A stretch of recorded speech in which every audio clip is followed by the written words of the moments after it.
Okay.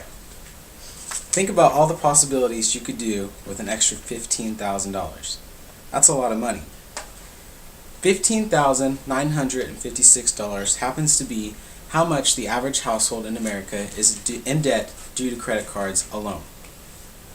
As a credit card holder myself, I know all too well the pressures of falling for the credit card tricks.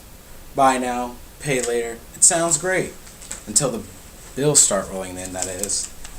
To show you just how big of a problem credit card debt in America is, I am going to show you some statistical facts in order to back this up and put it all into perspective. Society is becoming more hungrier for every day for the luxury items that we may not be able to afford. Seems like everyone's got it, so why not me? Even if the money may not be available. The overall objective of crediting companies is to persuade the consumer.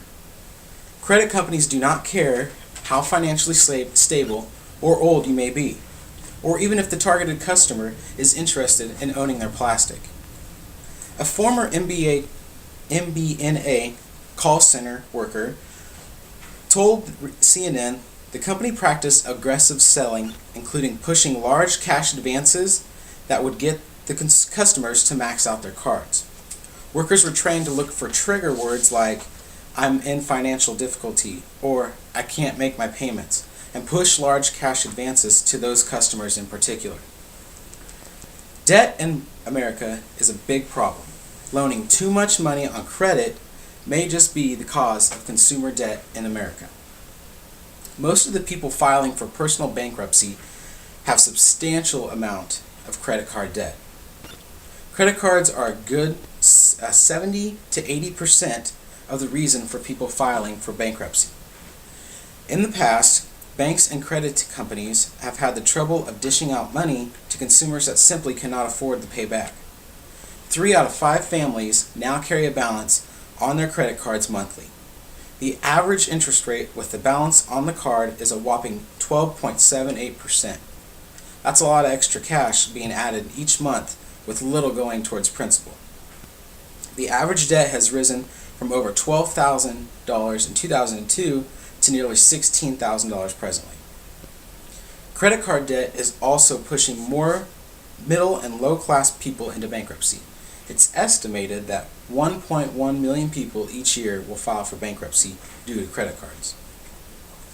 Debt is not just a problem, it is also a personal problem, it is also affecting the nation as a whole.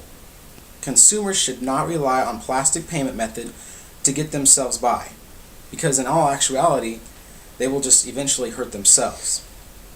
Consumers need to consider the help out there and take advantage of it, to seek professional advice in order to get their lives and finances on track and back in their control and moving in the right direction. Staying credit savvy is necessary because the easier way to pay for those wanted items is to just charge it.